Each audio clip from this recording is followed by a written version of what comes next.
regularização de uma área que realmente não tem uma origem. Na REURB vê bastante, né, Lilian?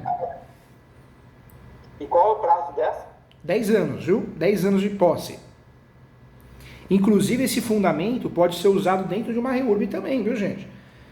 Você pode trabalhar dentro da REURB, do requerimento da REURB, que vai para a Comissão de Organização Fundiária, vício registral. Então, você pode trabalhar isso também. Esse usucapião, ele já deu muito certo e deu muito certo também no Rio de Janeiro, hein? Mas na prática vai seguir o curso com uma ação de campeão menor, vai ter que descrever o imóvel, vai ter que notificar para ver se há regularidade da área ou não, né? Porque vai ter que eventualmente chamar um ente público da prefeitura para se manifestar a respeito da localidade do imóvel. Verdade, Felipe. Doutores, essas espécies de usucapião que nós estamos conversando aqui, que infelizmente a gente não estudou na graduação, o que o Felipe falou é verdade, ele vai seguir o curso do processo normal. Nós não temos nenhuma vantagem em relação processualmente falando. Não existe vai encurtar o caminho, não vai acontecer nada. Você está usando um usucapião específico. E a regra no processo civil brasileiro é o quê? Usar as ações específicas. Então, a vantagem é você está usando um usucapião específico para aquele caso concreto. Isso ajuda o judiciário a ter mais interesse, julgar melhor, né, analisar melhor. Mas os procedimentos são adotados de forma contínua, igual qualquer usucapião. Legal, Felipe? Verdade, verdade. Agora, esse outro usucapião que eu vou falar aqui, eu acho que também os doutores já pegaram no cartório, que é o usucapião de coisa própria, que é objeto também de muita polêmica, né? A 14ª espécie de usucapião de coisa própria, muitas vezes o advogado, a advogada não sabe, o cartório também não, se vê que o cartório é sempre atualizado, hein? O que é o usucapião de coisa própria? Existem diversas situações que eu posso aplicar essa nomenclatura na peça, no requerimento. Lembrando que quando é caso polêmico ou contraditório, vai para o judicial, não vai atrapalhar a vida do cartório, o cartório vai fazer o que está na lei. Esse usucapião de coisa própria, ele também tem um fundamento legal no 1228 do Código Civil. É um usucapião que eu vou utilizar quando eu consiga demonstrar na peça, nos autos, isso no usucapião judicial, que eu tenho uma porcentagem do imóvel. Eu tenho 10%, 40%, 50%, 90%, mas eu não consigo ter a totalidade do imóvel. Eu não consigo. Isso acontece. Nós tivemos um caso aqui no escritório, o sujeito, ele vendeu a posse, cessão de direitos possessórios, só que ele era casado, ele colocou como solteiro, então não dá para fazer escritura pública, porque tinha que achar ela, e ela tinha sumido. Então foi comprado 50% de um herdeiro, os outros 50% foi comprado desse rapaz. E ele a ex-mulher, a ex-companheira, sumiu sem se divorciar. Então não dava para regularizar. Nós usamos essa tese, pode ser usada como tese ou como ação, nome da ação, ação declaratória judicial de usucapião de coisa própria, ou como tese dentro de uma ação de usucapião específica, extraordinária, ordinária, constitucional. Esse usucapião, um grande objetivo meu, seu, é fazer o quê? Dar a propriedade de forma integral ao autor, à autora. Esse usucapião eu busco o quê? A totalidade do imóvel. Eu não consigo regularizar de outro jeito, ter a totalidade. Ninguém quer ter a fração ideal da matrícula, só 40%, 50%, 90%. Eu quero ter tudo para amanhã poder vender. Esse usucapião, ele é interessante, também acontece muito.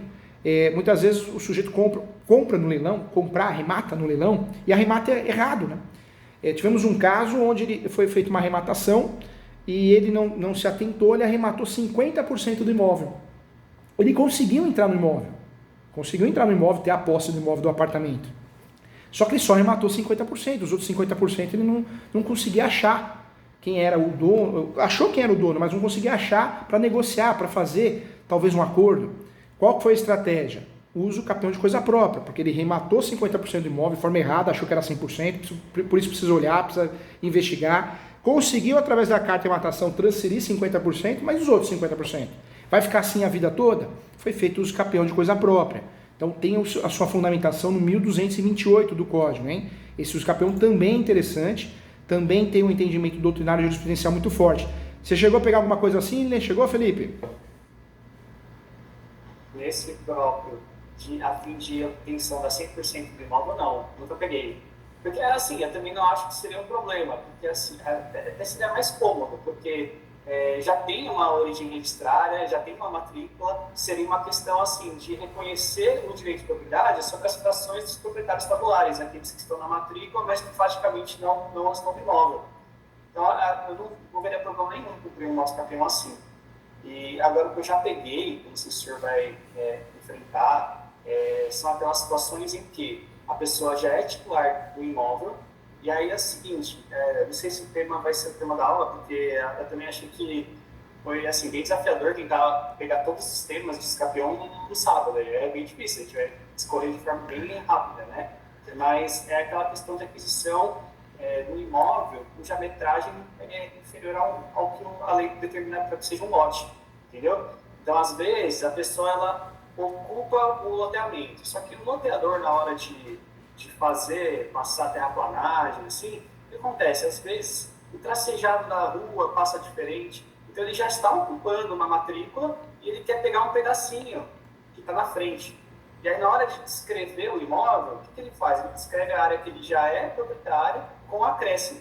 E aí, a Usucapião, ela acaba sendo como se fosse um procedimento de edificação, em que ele vai ter, aí tem duas situações que vai acontecer. Ou ele vai Usucapiar só a partinha que é o acréscimo de fato, que é aquela área que ele juntou um muro e foi até a rua, porque houve um ganho ali na hora de implementação do loteamento, vamos supor. Ou ele vai descrever a área que já está matriculada, somando a área que ele pretende adquirir e vai abrir uma matrícula nova para a descrição da área total. Entendeu? Ou ele vai Usucapiar só um pedacinho para depois fazer a unificação, ou ele vai descrever a área de tudo e pedir a abertura da matrícula da área apurada que hoje ele ocupa, entendeu? Eu achei que fosse uma situação parecida, mas é diferente do que o senhor está explicando da fração. Legal, Felipe. É muito comum nesses casos também, né? Você vê como esse Usucapião ele tem aí pelo menos 3 situações que a gente pode usar. Essa que nós falamos para entregar a integralidade, essa situação que você lembrou muito bem, também a possibilidade de retificar essa área nesse sentido. E também acontece também nesse Usucapião, você consegue unificar áreas. Então você tem 50% de uma área maior, você consegue transformar numa área só, também utilizado mais no sul do país.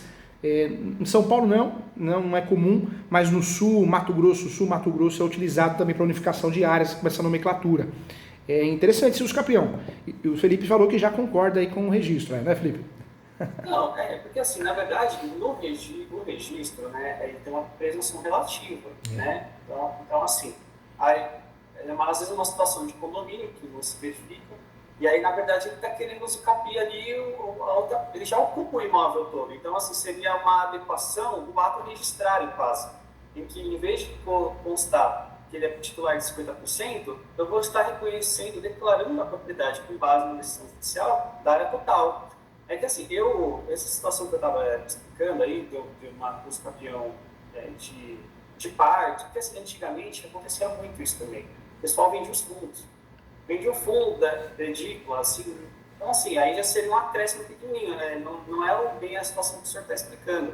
Mas é que eu já peguei alguns casos em que, para tentar resolver esses pequenos acréscimos que venderam ao imóvel, eles promovem a ação e eles escrevem a área que ele já é titular, mais o acréscimo, para que quando venha o mandado do Usucapião, já saia a descrição atualizada do imóvel com o acréscimo que ele obteve judicialmente. Entendeu? Então, assim, eu até achei que quando o senhor começou a falar, que fosse materialização dessa situação, mas são coisas diferentes. Agora, um outro Usucapião que eu acho que você vai gostar, Felipe, nós tivemos um encontro no Supremo Tribunal Federal, da TV Justiça, no programa Artigo 5º, e nós conversamos, debatemos esse assunto. E a orientação do Superior Tribunal de Justiça, apesar de ser na TV Justiça que é do Supremo, foi o advogado ou advogada fazer o quê? O uso da nomenclatura, Usucapião de herança, objeto de herança. Por quê? Como é uma questão polêmica e o Judiciário, o Superior Tribunal de Justiça entende que muitos juízes de primeiro grau não se adequaram ou não estão atualizados, criou-se a ideia de ter o Usucapião de herança ou objeto de herança como um Usucapião específico. Isso ocorreu desde 2018, com a primeira decisão que nós tivemos. Então, hoje é possível usar o nome Ação Declaratória de Usucapião Objeto de Herança, ou Ação Declaratória de Usucapião de Herança, vírgula, conforme enunciado 492 e RESP 1631-859. Por que isso? Porque esse Usucapião eu posso usar como tese ou como ação, ele chamaria atenção para os requisitos próprios desse Usucapião, que seria a gestão exclusiva e a posse exclusiva, que é a exceção do impedimento que a gente consegue fazer o Usucapião e ter sucesso, onde o herdeiro se torna proprietário. Então, esse Usucapião com o nome específico seria interessante, segundo o Superior Tribunal de Justiça, por quê? porque eu conseguiria deixar bem claro que é um uso capião específico de uma situação específica, onde eu preciso ter necessariamente a gestão exclusiva do imóvel e a posse exclusiva. Então fica a dica, pode você usar com o nome da ação e pode você usar como tese, tanto faz. É o tipo de uso capião que eu não trabalharia no cartório, porque o cartório, claro que quem está aqui conosco aqui, a Lilian, o Felipe, são estudiosos, são 10, é um cartório avançado, cabeça boa, né? São nota 1000, mas tem cartório que é um tema polêmico ainda, né, Felipe? É uma situação que é difícil você provar na ata. É simplesmente isso, né? Como você vai provar através de ata notarial que o herdeiro exerce, é muito subjetivo, é uma questão que realmente dependeria do juiz, em loco, colher mais matéria probatória, para ele chegar à conclusão de que os requisitos que a pessoa colocou para reconhecimento dessa uso capião estão presentes. Que eu entendo que nessa situação seria melhor ela recorrer ao judiciário mesmo, nessa situação específica, né? Porque o cartório vai ter a visão não de escapião, vai ter ação de extinção de condomínio, outros... Ou o próprio inventário, né? Direito às sucessões, né? É totalmente diferente, assim, a visão do cartório nessa situação, de declarar o escapião. É porque, assim, quando o senhor falou, eu entendo que às vezes já até ocorreu uma partilha.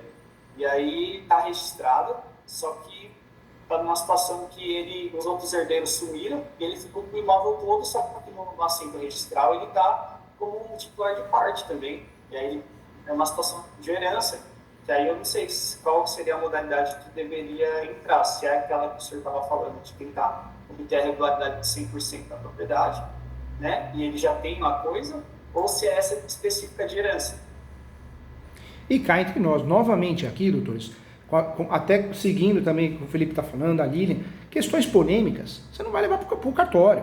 O cartório tem que ser algo pronto, é princípio da legalidade. Questões que são objeto de discussão, de nulidade, discussão doutrinária e jurisprudencial, é ação judicial, porque aí o juiz ou a juíza vai aplicar o que ele entende necessário em relação à jurisprudência, se é pacífico ou não, ele que vai fazer essa análise subjetiva, né? Então, não leva, caso de uso capião de herdeiro, não oriento levar para cartório, não é ideia, né? Não é ideia central. Muito bom, Felipe. Mais um uso capião, essa eu também queria saber depois do Felipe e da Lilian, se já apareceu no cartório.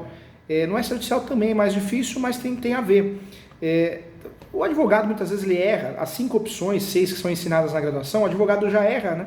Já se atrapalha em relação aos requisitos. Imagine essas espécies mais aprofundadas. Por isso eu acho que é muito difícil aparecer no cartório, porque é a insegurança, né? É a insegurança que nós estamos trabalhando em relação a isso. Outro uso capião que é interessante, que é o uso capião tabular, ou chamado uso capião de convalescença registral. Esse uso capião tabular ou convalescença registral é um uso capião que surge com a edição da Lei 10.931 de 2004. Ele também tem fundamentos no 204 da Lei 6.015/73.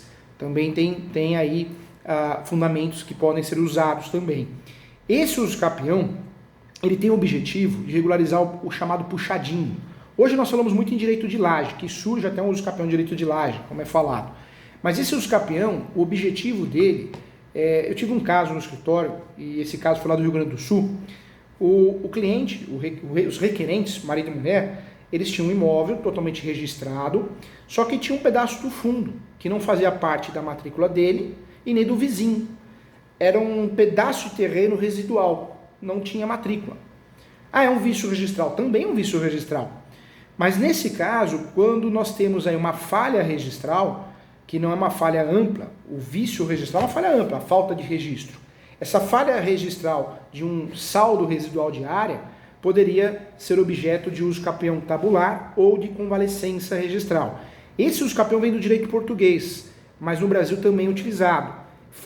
Ainda é muito utilizado no Rio de Janeiro, é muito utilizado também no Rio Grande do Sul e outras regiões. Esse uso capião merece atenção porque é o caso específico que o cliente te procura e ele tem um saldo residual que não é dele nem é do vizinho. Se for do vizinho já não dá para usar esse uso capião. Aí teria que ser um outro uso capião, talvez uso capião de vício registral, uma outra situação.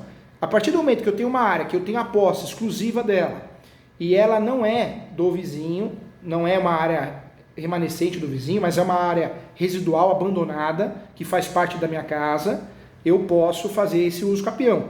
Aqui em São Paulo deu certo um caso um imóvel lá de Santa Amaro. O que aconteceu? A casa foi construída, e o pior de tudo, o alicerce da casa, uma das vigas do sobrado, né? Uma das principais vigas ali que davam sustentação ao sobrado, era justamente nessa área que não tinha registro, nesse pedacinho. O topógrafo fez um serviço muito bacana, ele conseguiu justamente justificar essa área remanescente e nós fizemos o uso capião. Por quê? Porque o sujeito foi atrás desse uso capião? Porque ele começou a sofrer ameaças do vizinho. O vizinho chegou nele e falou, olha, essa área aí é minha, essa área é minha, você vai ter que me devolver, ou você me paga, me dá 100 mil reais, está tudo certo. Ele foi no cartório pesquisar e percebeu que a área não era do vizinho, era uma área remanescente, não era dele, mas também não era do vizinho. Nessa discussão foi feito esse uso capião específico e deu certo. Então é um caso que deu certo no estado de São Paulo. Nós tivemos outros casos também e nós temos aí pelo menos em andamento nessa ação umas 14 ações. Então é o chamado uso capião tabular ou convalescência registral. É o uso capião para resolver um problema o quê? De áreas remanescentes. Saldo de área, aquela área que não é de ninguém, não a área toda, senão é vício registral. Pegou algum caso assim, Felipe? Lilian? Chegou algum caso ao cartório? Olha, eu já peguei casos assim que, mas houve, falei, foram situações específicas. Um caso que eu peguei foi assim, eram os lotes compridos e na época de Guaraná-Conroia, um vizinho vendeu por contrato mesmo o fundo. Assim, é muito grande esse terreno. Eles venderam o fundo e aí no terreno do rapaz ficou a tira, que era um terreno de forma retangular, e um L no fundo. Mas havia contrato dessa venda da parte dos fundos, né? E aí a posse foi, assim, permissiva, foi murado. Só que aí, se você for ver bem, a matrícula ficou descasada, porque ele só houve ocupação. Aí foi reconhecida aos capião no pedaço. Eu já peguei esse caso, que o loteamento foi implementado de uma forma e o tracejado da rua passou na frente da onde estaria idealizado o lote e sobraram essas áreas remanescentes. Só que a solução não foi exatamente, que esse falo judicial, às vezes o advogado, era essa hipótese, mas o advogado deu outro nome à ação e eles duas soluções diferentes. Ou eles usucapiram só a área que foi ocupada, porque assim, o que aconteceu? Como a rua ela passou na frente dos lotes, todo mundo seguiu com os muros até a testada da rua. E aí eles ficaram com esse saldo de área a ser ganho, né, ser reconhecido. E aí ou eles... Acho que alguém está com a minha perna. O ganho foi assim, eles entraram com ação ou para reconhecer a propriedade dessa área que sobrou da frente, ou eles descreveram todo o lote e vinha a área total. Qual que é a outra pergunta? Eu esqueci. Esse uso capião que nós falamos aqui, tabular ou convalescência registral, ele é para regularizar essa área remanescente que não é de ninguém. Desculpa, eu me confundi aqui nas explicações. É o seguinte, concordo que deveria haver uma uso capião, porque assim, às vezes a pessoa tem uma área e a área está com a descrição precisa. Aí a pessoa pode utilizar, às vezes, o procedimento de retificação de área. Só que o procedimento de retificação de área um procedimento que às vezes visa só a corrigir os rumos, a descrição do imóvel, que às vezes tem uma descrição precária. Quando envolve ganho de área, aí precisa de uso capião, porque ele está adquirindo propriedade. Então, faz sentido sim que tenha ação própria para reconhecer os capião desses ganhos de área, né, remanescentes, assim, que o senhor está explicando. O Cauê vai até comentar aqui. Entrou numa extrajudicial, acho que se aplicaria esse caso que o senhor falou, mas a pessoa entrou como extraordinária. Ah lá, tá vendo? Você vê como é legal aprofundar os estudos, né? O cartório hoje, o que o cartório pode fazer? Até numa nota devolutiva, poderia ser utilizado também o uso capião tal, né? Acho que justifica, a nota devolutiva fica bem fundamentada, né, doutoras? Então, eu nunca peguei com essa nomenclatura, já peguei assim, manejado de outras formas. E às vezes até sobra do lote.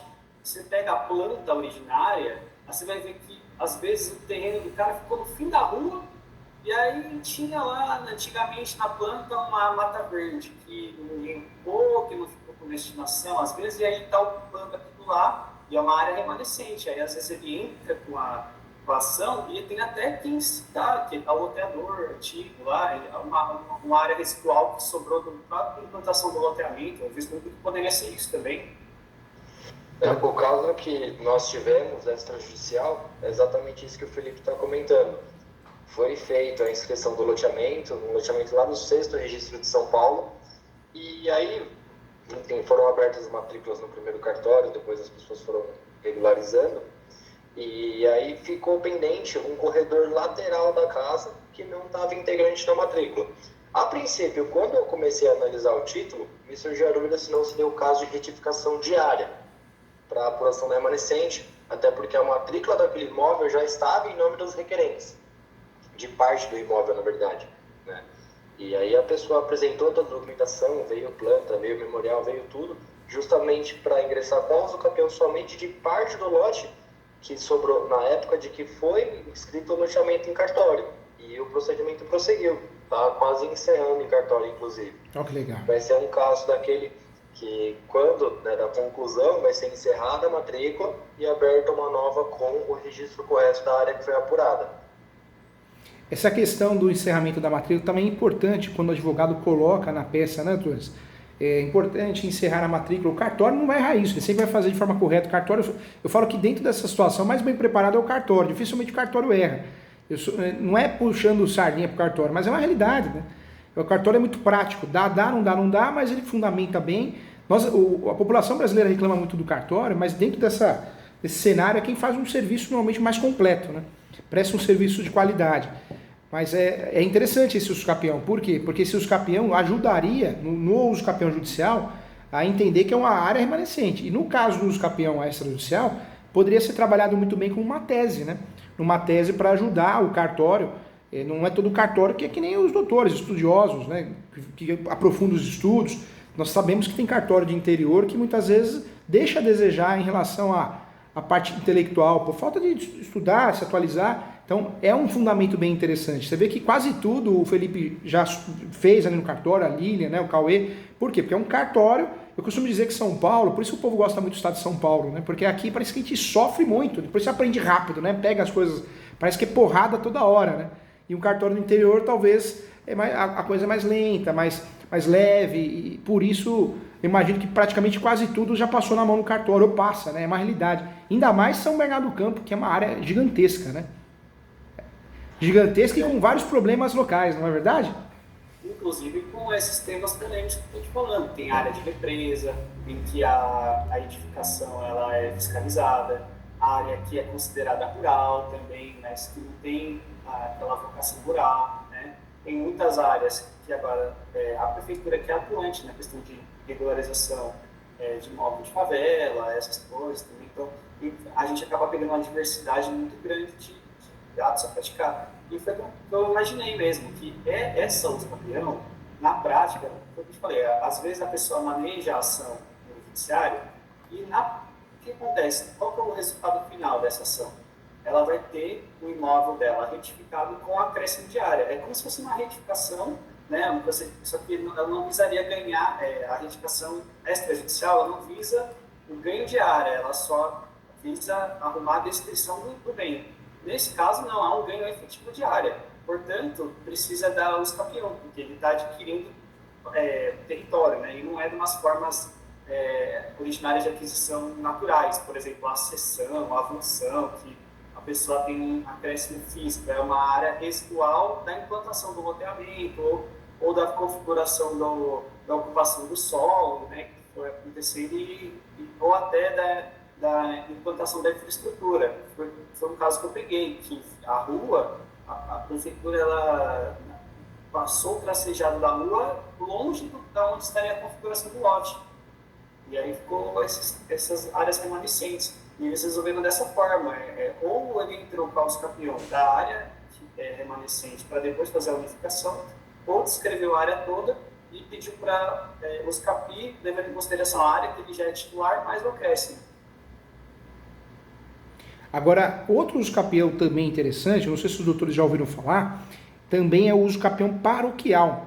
Esse usucapião também é pouco utilizado, mas foi uma das formas que a Igreja Católica, em Aparecida do Norte, utilizou para regularizar alguns imóveis. Os doutores já ouviram falar desse usucapião? Esse uso capião paroquial é um uso capião que é muito comum em regiões que têm muitas propriedades da Igreja Católica ou também vinculadas a outras religiões, né? Esse uso capião paroquial, em Aparecida do Norte, que é aquela cidade que tem o santuário da Aparecida do Norte, ele foi utilizado e conseguiu regularizar algo em torno, acho que, de 40 imóveis. Bem interessante esse uso capião. Só para fechar em relação ao uso capião de prevalecência, ou tabular ou convalescência registral, 10 anos após o lapso temporal. O uso capião paroquial, ele está previsto nas ordenações filipinas, ele é antigo esse uso capião. Ele tem, de diferente dos outros, um requisito apenas. Eu preciso ter 5 anos de posse. Está pacificado, existe uma discussão se era 10 anos ou 5, está pacificado que é 5 anos de posse. Posse mansa, pacífica, como qualquer uso capião tem que ter. É um pressuposto único para todos os capiões. Mas esse uso capião hoje ficou pacificado que é 5 anos e eu preciso provar que a origem desse imóvel é paroquial. Os doutores sabem disso que trabalham no cartório, nós temos a certidão paroquial, que é o registro mais antigo que a gente pode localizar de um imóvel, que é um registro que nós vamos localizar, inclusive em alguns estados, até alguns apontamentos, como sepultamento de pessoas, né? Tivemos um caso, que até eu acho que cheguei a comentar também lá na palestra, é um caso que os empreendedores construíram um conjunto de sobrados, vários sobrados, mas todo mundo desistia. Pouco tempo depois desistia do negócio. E desistia do negócio por quê? Porque existia um boato na cidade, em Cotia, que ali era uma região que era uma região que tinha fantasma. Um negócio, né, que tem gente que acredita, tem gente que não acredita, se é o Padre Quevedo não acredita. Mas o fato é que muitas pessoas desistiram. Faziam distrato ou faziam ações, distribuíam pouco tempo depois ações de rescisão de contrato, porque queriam desfazer do negócio, independente se tinha fantasma ou não. Então, nós descobrimos, com essa pesquisa registral, que tinham averbações na certidão paroquial, que ali foram sepultados, pelo menos ali, alguns corpos, né? Então, a certidão paroquial é interessante para objeto de estudo, porque você consegue até localizar um cemitério, não digo fantasma, mas um local que tem o sepultamento de alguém, você consegue localizar. Essa certidão paroquial que você tem um pouco mais de dificuldade de localizar, mas consegue, ela é a certidão que vai provar que esse imóvel tem origem da Igreja Católica, ou seja, ele foi ou é da Igreja Católica, e você conseguiria sim encurtar o caminho, deixando de utilizar talvez outra opção de uso capião, como o extraordinário, o ordinário, utilizando o uso capião paroquial. Em São Paulo, no estado de São Paulo, nós tivemos o quê?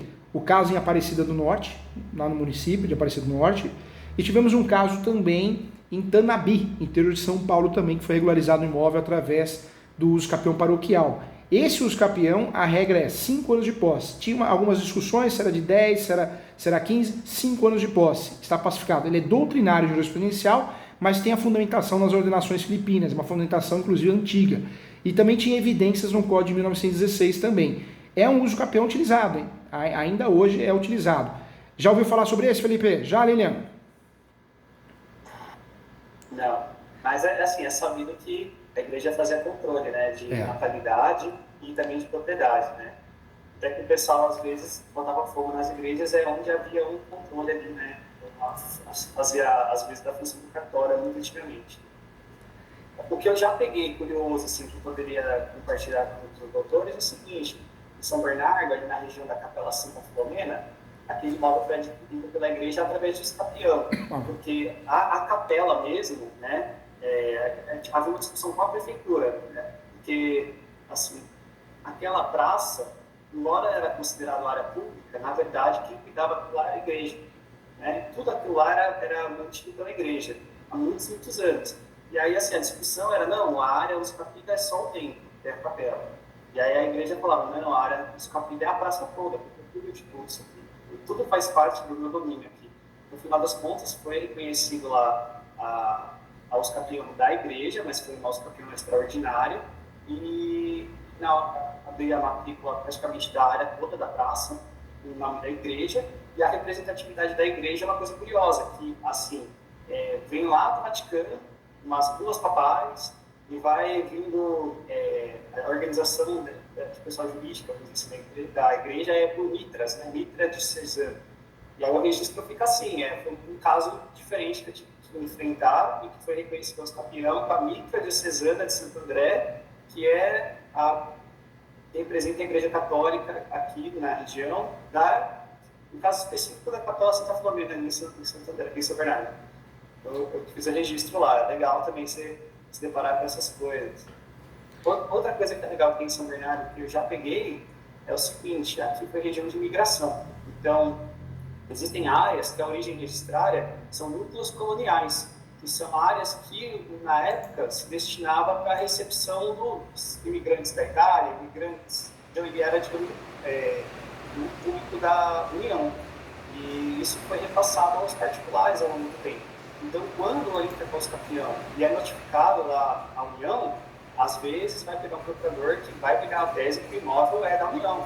E aí tem que se discutir que não, há muito tempo, isso já foi repassado por particulares, como se fosse a desafetação ali que a gente estava comentando logo no início da aula, da possibilidade de buscar bens públicos e não afetos, talvez, assim, no caso, né, que não tem a destinação pública.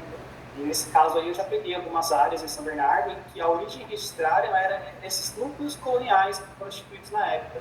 Mas todos eles, assim, a precedência ocorreu, né? Mas houve discussão, alguns casos se prolongou até o conhecimento da propriedade. Você vê, o assunto ele é muito interessante porque é histórico, né, Felipe? É muito legal, né? Essa parte histórica, onde a Igreja Católica iniciou o procedimento de registro, é muito bacana, né? Nunca foi como...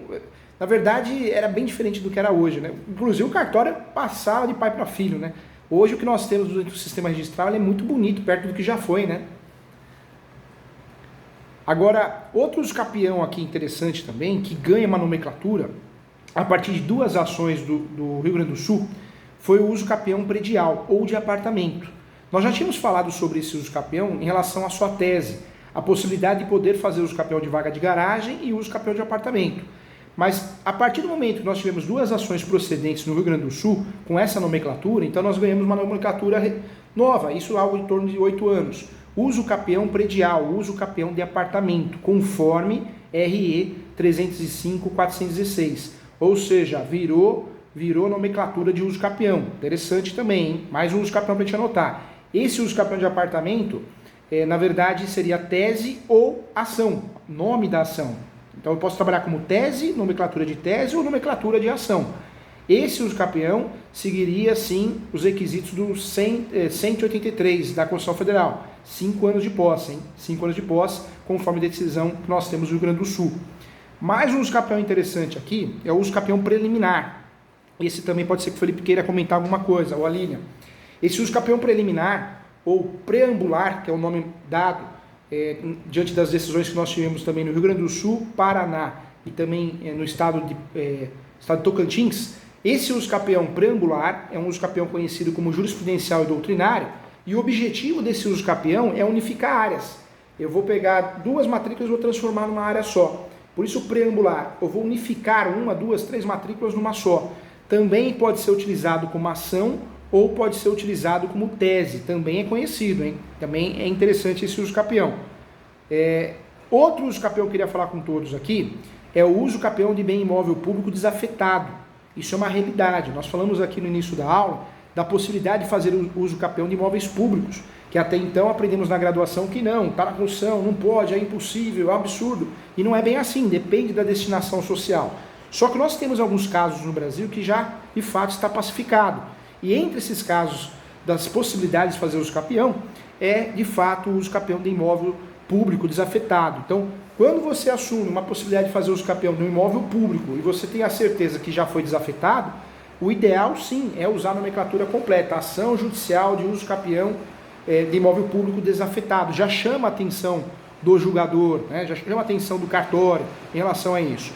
Isso acontece graças às jurisprudências atuais. Nós temos pelo menos aí já uns 50 julgados nesse sentido, sobre a possibilidade de usucapião de imóvel público desafetado. Tá caindo o pé d'água. Tá chovendo aí também, gente? Tá caindo o pé d'água aqui. Então, o usucapião... Bastante, né? Pé d'água. Corri fechar a janela. Tá caindo até raio aqui, mas tá bom, estamos protegidos. Então, o usucapião... Fala, Felipe. Aqui, voltando no usucapião de apartamento, uma dúvida de um caso prático que a gente está no cartório. O usucapião de um apartamento, extrajudicial, em tese seria o síndico se pronunciar a respeito. Só que quem está usucapindo é a síndica. Não tem subsíndico. E a única pessoa do conselho é a irmã da síndica. A gente olha e fala, nossa, vou convocar uma assembleia, como é que a gente vai resolver essa anuência?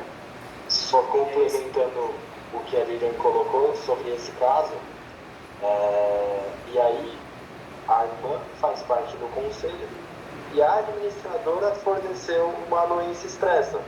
Porém, até onde essa anuência é válida? É difícil, hein?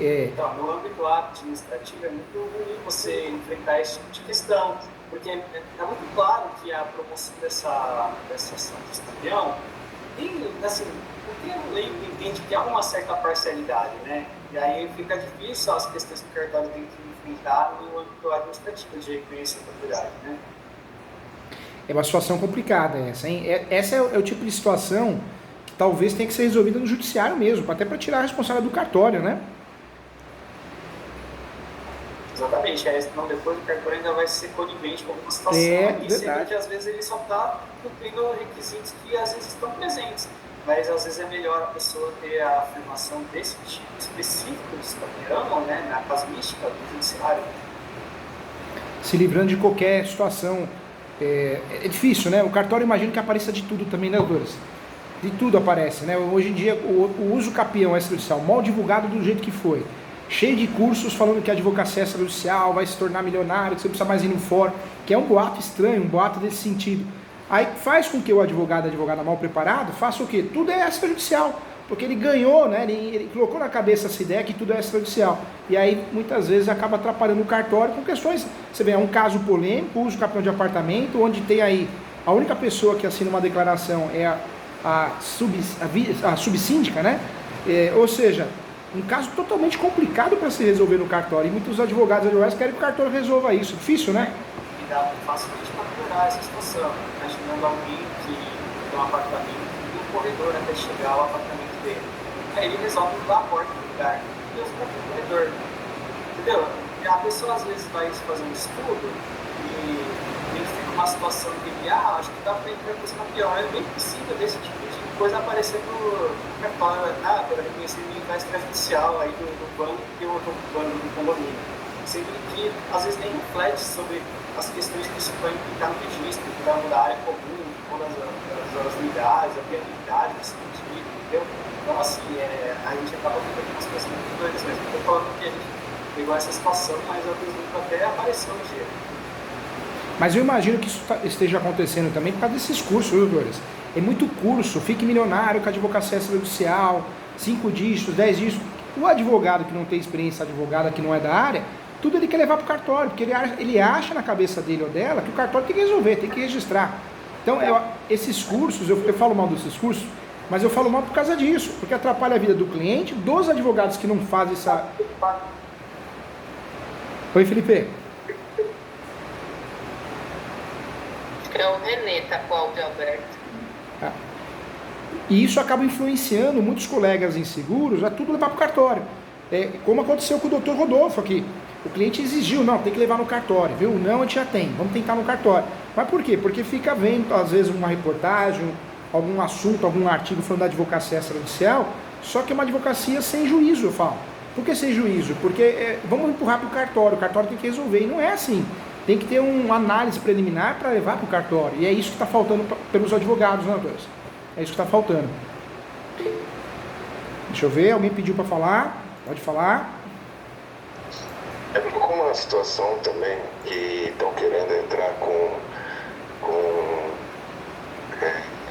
os campeão extrajudicial, onde tem uma senhora, ela era casada, o sogro faleceu e deixou um imóvel onde parte desse imóvel, ou seja, 50% dele, está num testamento que não foi aberto.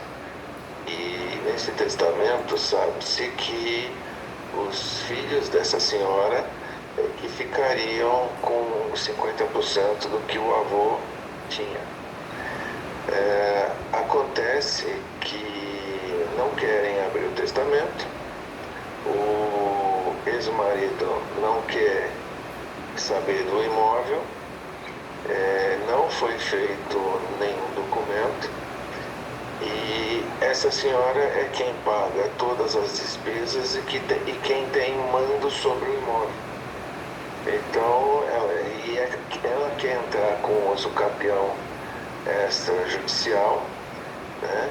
E pediu para que fizesse uma análise de se é possível e como seria feito esse uso capião. Mas você vê, Renê, né? Renê, você vê como o cliente, ele acaba obtendo informações no YouTube também, né, gente? Informações extrajudicial, resolva lá. Me parece, pelo que você está falando, que é um caso de uso capião de herdeiro, de herança, ela tem a gestão exclusiva, né? Ou seja, é um caso que muitas vezes nós temos que fugir do cartório. Não fugir do cartório, porque o cartório conhece muito bem o assunto. Eu acho que se tem alguém estudioso dos operadores de direito, é o pessoal que trabalha em cartório. São os mais, inclusive. Mas muitas vezes você vai levar no cartório algo que eles não consigam registrar em virtude da legalidade, né? Então, é algo que você tem que buscar no Poder Judiciário. Porque entra numa jurisprudência nova, questões objetivas, subjetivas, inclusive. Então, é algo que às vezes o cliente... Virou isso, né, gente? Olha, eu quero ir no cartório extrajudicial, porque o cliente escuta muita coisa, quando ele chega até o advogado, advogada, ele já tem um convencimento sobre aquilo. Mas, pelo que você está falando aqui, é o caso específico de levar para o judicial. Felipe, Lília, quer comentar?